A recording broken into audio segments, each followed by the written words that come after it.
Hi, welcome to the award-winning Ed Brown Show. Hey, did you eat too much turkey? I know some of you did. Well, we got Dr. Jackson here. Schmekia is going to give you some tips at the end of the show, so don't go away. Dr. Jackson, and we have William Murray. William Murray, he has one of the most successful success programs, and he's going to tell you about what's coming in 2015. Tell me something, William. Ed, how you doing? Tell me how you been. How was your Thanksgiving? Ed, it was so fantastic. I tell you, Ed, I must admit, I kind of slipped a little bit on my diet. Because when I finished eating, Ed, I had to go borrow Crane to get me up out the chair.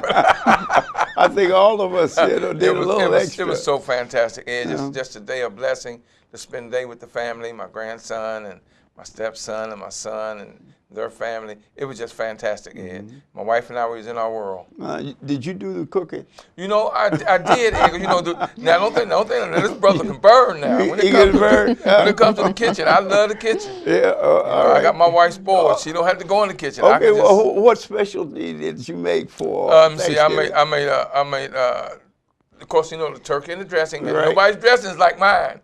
See, I got my own little things I do and everything. You put a little kick to it? I put a little kick to it. And I made some yams, but mine are different, Ed, because, we don't eat a lot of sweets. And so the way I made mine, it was sweet, but it was a natural sweetness. My wife cooked up some greens, of course, and potato salad, some macaroni and cheese, and salad, and she made a sweet potato pie, Ed. I'm telling you, buddy, I dared anybody to take too big a piece. That'd been less for me. And she made one of my favorite cakes, Ed. She made a coconut pineapple cake. Wow. So it was nice. We had a good time. It was just a beautiful day. Yeah. Tell us about your programs coming up in 2015. Then we're going to get to Dr. Jackson. Well, I'm growing. I'm growing at leaps and bounds, Ed. And I've got all these professionals coming on board.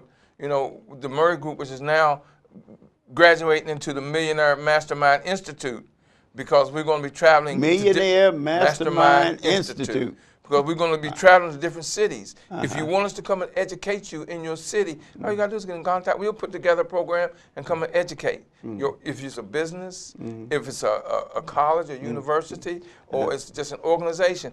Ed, for 2015, I'm going to go to a level now, because the main thing is people just don't know. I've got the experts to teach you how to build your life, how to build your business into that 7-figure digit, which is $1 million business and lifestyle. But see, what about the youngsters? You got a special program. We're trying to prepare for the future, and the youngsters are the future. I do, Ed. I have a program that I do where I teach the kids that your life is a business, and how to organize their life and schedule their day, and how to save money. I teach them about investments and everything. I mean, I just break it all down, and they're so at awe because they really don't know when it comes to business, how you do your profit and your numbers and and your notes that you have to write, because your notes and your numbers are the two most important things you can do in life and business. You got to take your notes and you got to know your numbers. So we do that for the children, and I mean, they take and run with it. They run with it more than the adults. Than the adults, because the adults always feel they know it all. but at the youngsters' age, well, children are hungry. They're hungry to learn, Ed. They're hungry to learn. And are you tying in the new electronics into this? Because electronics is the thing of the future. And see, the youngsters are better at that than we are. I was getting ready to tell you, Ed, I got to go to them to ask them, how do you do this and what is this? See, they know already. We just have to give them the proper program that they use and how to connect them so that they all, like I said, you can set it and forget it. And let it work for you, because we teach them how to work smart and not hard. Because when you work smart, it's not that hard once you work smart. Because if you work smart and then you work hard, your success is just right around the corner. That's it. And that's what we teach them. And I mean, they are so like a sponge. It's just they don't get a chance to see how to run a business. They want to be basketball players. They want to be football players. But they don't realize you don't want to be the star player. You want to be the owner of the team. Right. That's it. See, that's where you are. You don't want That's to be where the the rapper. money You want to be is. the owner. You want to be the owner. The business people. Practice being the owner. And I showed them where there are several teenagers out there that are millionaires. Or thousandaires that are making all this money, and they're teenagers. Right. And show them that if they can do it, you can do it. Excellent. And that's one of the things, and they absorb because all they see out there is a rap artist and they're materialistic. So I teach them about materialistic, how when you buy something that's name brand, all you buying is the name, you're not buying the quality, and you're making someone else rich while you're struggling or your parents are struggling to try to buy you something that you really don't have to have, not at that price.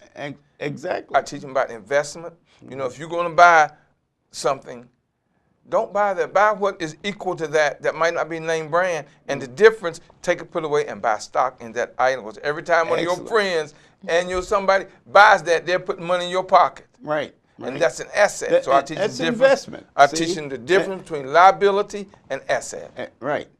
And that's really what they need to know. And just like you say, they are having these different, they're really they think so much of entertainment and sports. Because that's all that's put before them. Yeah, because, but really, in entertainment and sports, someone sponsor those things, and that's where you want to be. Because if I'm paying you $1 million, how much you think you're making me? Right. Now I've got 10, 15, 20 people I'm paying $1 million to, so I got 10 or 15 or 20 people giving a return to me greater than what I'm giving them. Right. Exactly. That's why I'm teaching them to be the owner.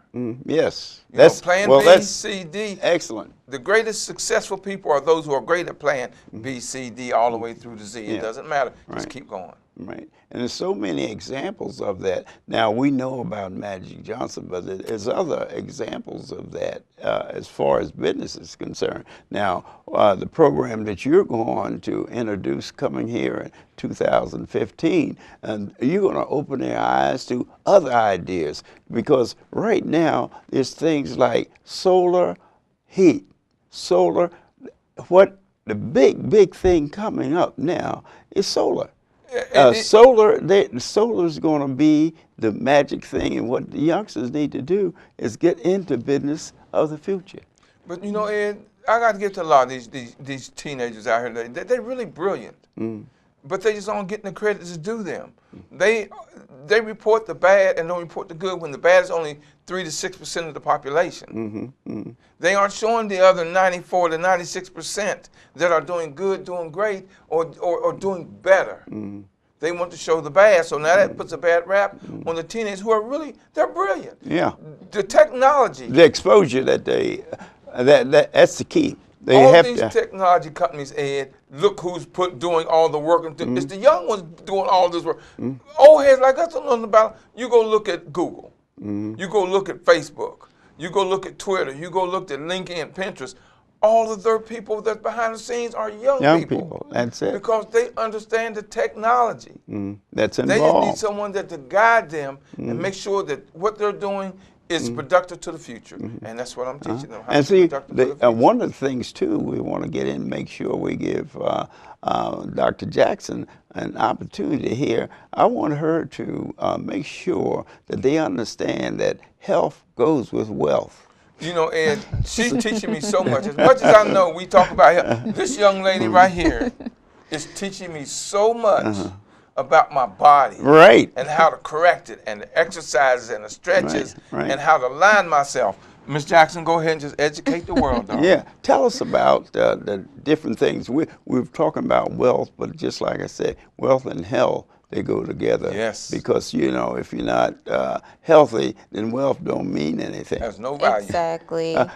Tell us how a young person should look at that. Now, you've seen them in different phases. You've seen them in the sports. You've seen them in the entertainment, and all of those things need physical competency. Yes, you do need physical competency, and also you need mental clarity. And if you're healthy, you can have a clear mind and you're more focused than if you're eating wrong, you're tired, you're sluggish, and you don't make as bright decisions. Tell us about eating wrong. Give us more detail about that, because people are hooked on, MC. Yeah, yeah.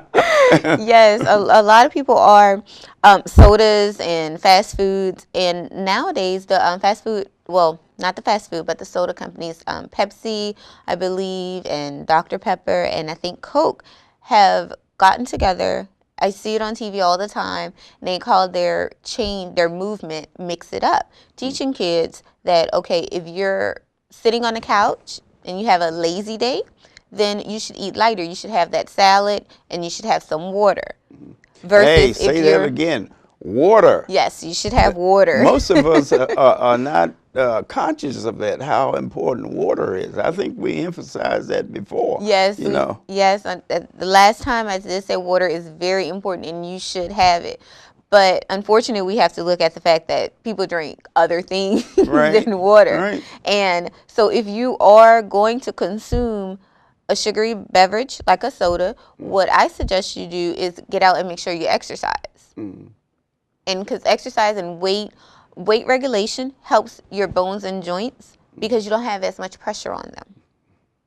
And so I really believe that eating right is the best thing, because if you're not in pain, you can sit at your office, you can sit at your desk, you can be on your computer, and you can make these decisions that Mr. Murray talked about, these $1 million decisions, these investments. You have a clear mind of where to invest because you're healthy, you're satisfied, you're eating right, you're not hungry, you're not in pain, you're not having a headache, you're in good health. So you have good mental health as well. Not physical, yeah. Yeah, they actually work together. Yes. You know what I mean? Not one or the other. You need them. Yes, it's part of being a whole body.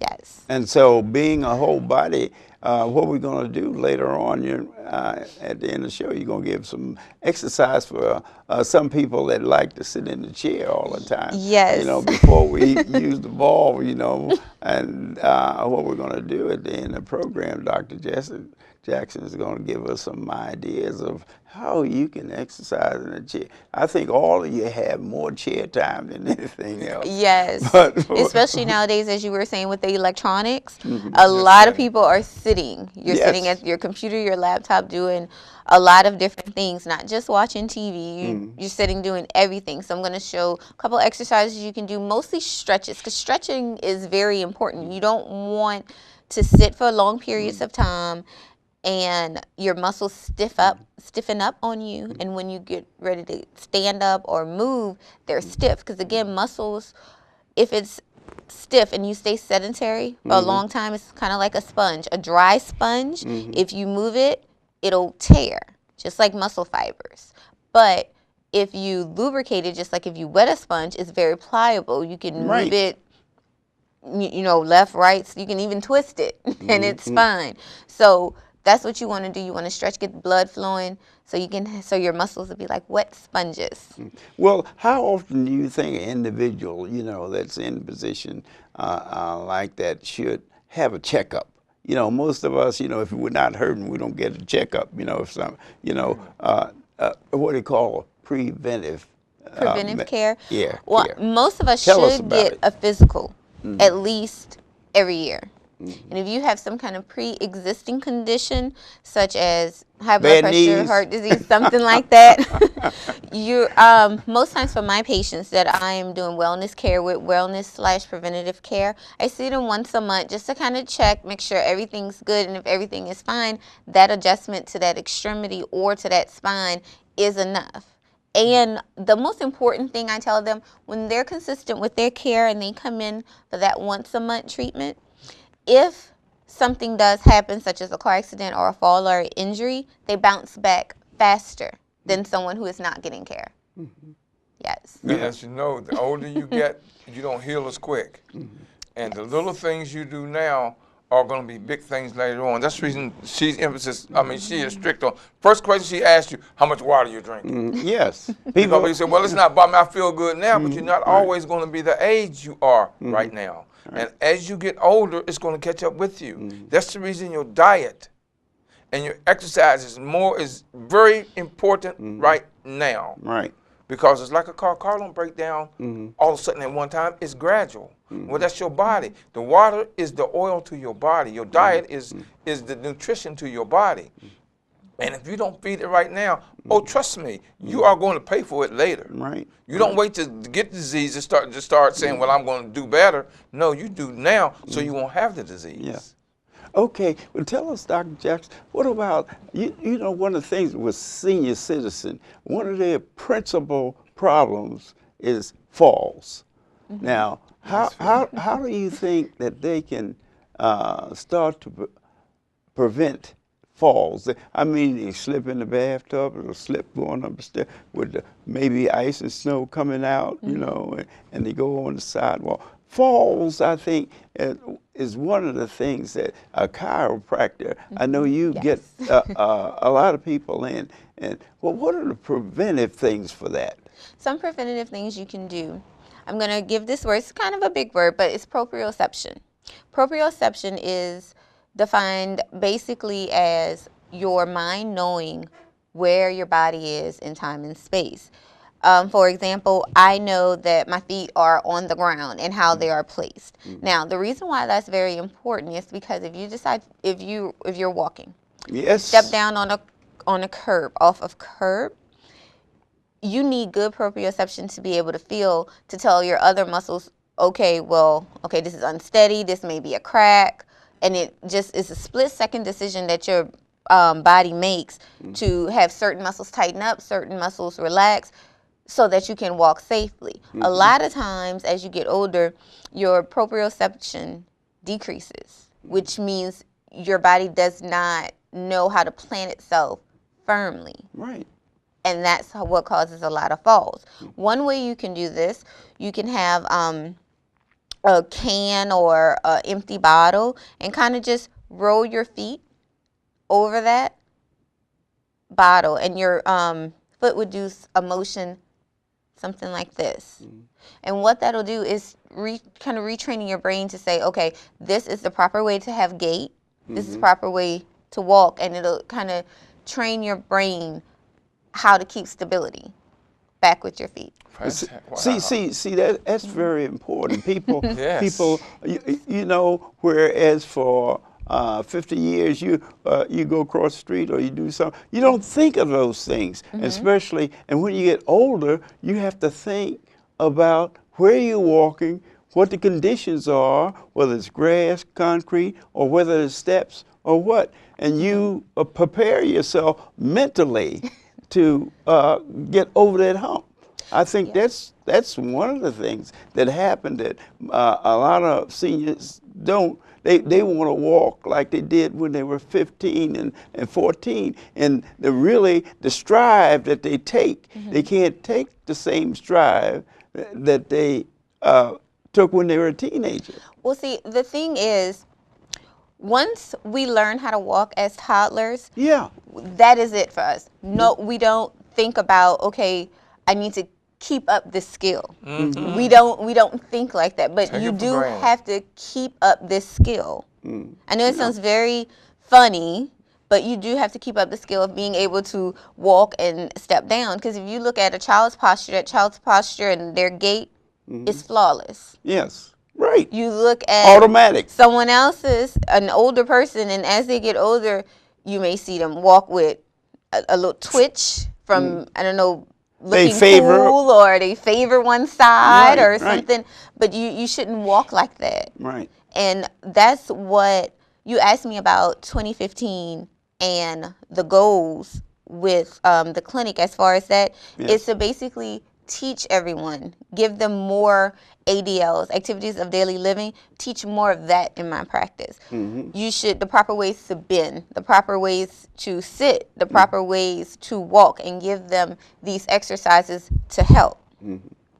Yeah, well, see, that's very important, you know, because what happens, the seniors, they take it for granted that, you know, how they were moving around when they, like you were saying, when they're 2, and then when they get 15 or something, and actually they feel it's automatic that they don't need the different things like the diet and things like that has a tendency to really affect their walking. Yes. And you see some people have, I think they have a crook in the neck, like because they hold their head down or something. When seniors get older and they have a tendency. Now, what about that? You know, you hold your head back normally, but they have a tendency to bend the back and the shoulders and all go over.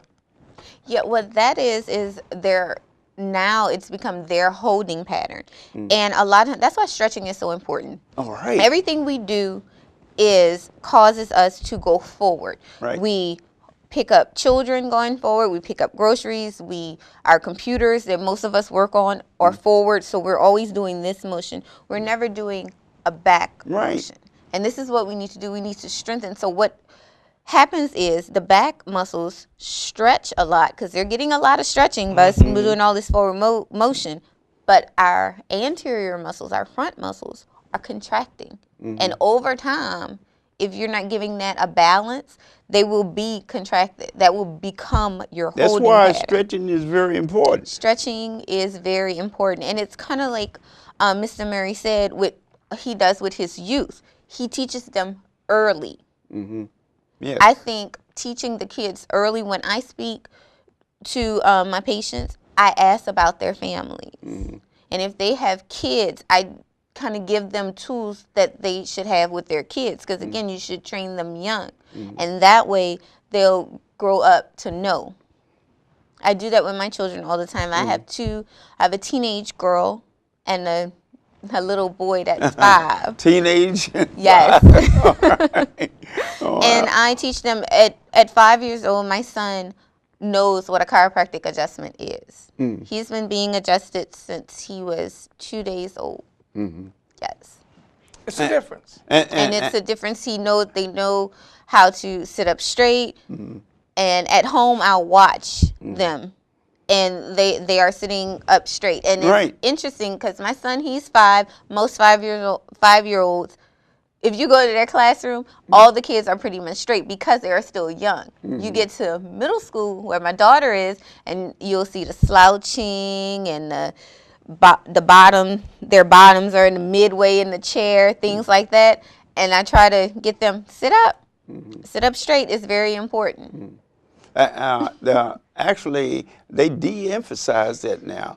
In school, they used to, you sitting at your desk or something like that, the teacher will correct you. Say, sit up, Joan, or Mary, or whatever, you know. Because that's so very important, you know. Because if in fact you don't do these things, and these things can be done at a time when, like you were saying, when your muscles and your body are really at their prime. Yes. So what happened is, instead of us getting involved, we go the other way.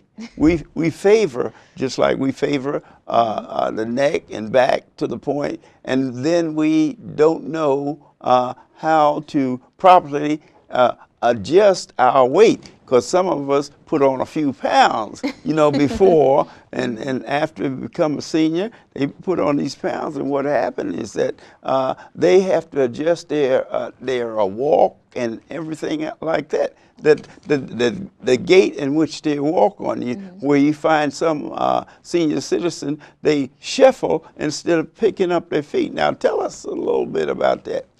Okay, the shuffling, sometimes it depends, because sometimes there's a condition that the person can have, or if this person has had a stroke before. Shuffling is something that not necessarily can be changed depending on the amount of damage that is done. Because if the damage is done to the nerve on a level that's in the brain, then that's pretty much where we are. It's not too much that can be done. Is there such thing as preventive? To get away with it, so an individual, when they become a senior, they don't go into a shuffling mode instead of picking their feet and taking steps. Yeah, the best thing is to just stretch. To stretch, keep the muscles, keep the muscles lubricated with the blood, let the blood flow through. And of course, as far as, like I said, the proprioception, doing things like rolling over a bottle and things like that, that can definitely help. Because what we have to remember is muscle has memory. Yeah. Has what? Muscle has memory. Has memories. Yes. Yeah. If you remember that you didn't exercise me. Well, what we want to do, we want you to show us some of those exercises that the seniors and the young people too. And there's no slouching. And what we want to do is give the seniors something. You know, with holidays coming up and you're eating more and everything, you have to make adjustment. And these are some of the exercises that Dr. Jackson is going to give you. And I think you should really tell everybody to come, because this is very important. Okay, Dr. Jackson. Okay, so as far as the exercises, if you're a senior and you can't do some of the more popular exercises like Zumba or the treadmill, then one thing that you can do, you can make sure you sit up straight in your chair and you can lift your arm. And you can do repetitions of this. And you can do the same thing with the other. And the important thing is to breathe. You want to take deep breaths. Inhale, and then exhale. Inhale on your raise, exhale and exhale down. Exactly. Your legs.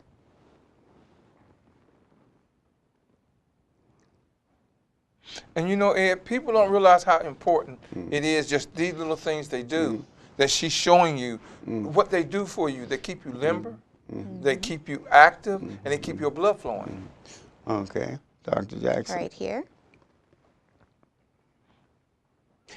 And these are some exercises that could be done. And they seem to be simple. Yes, very simple, but I mean, anyone, very, very effective. Anyone should be able to do that. You know, even if they have a problem, you know, with their joints and things of that nature. Yes, because it's not weight bearing. Because you're right. sitting. It's not weight bearing. Don't And see, that's the most important thing. That it's not weight bearing. You're not lifting weights like at the spa and that type of thing. And so, what you want to do coming up in 2015, you want to practice those chair exercises. Don't tell me all of us can do these chair exercises. All we have to do is get it in our brain that having these exercises going to help us in the future. Okay, have a nice holiday. See you next time.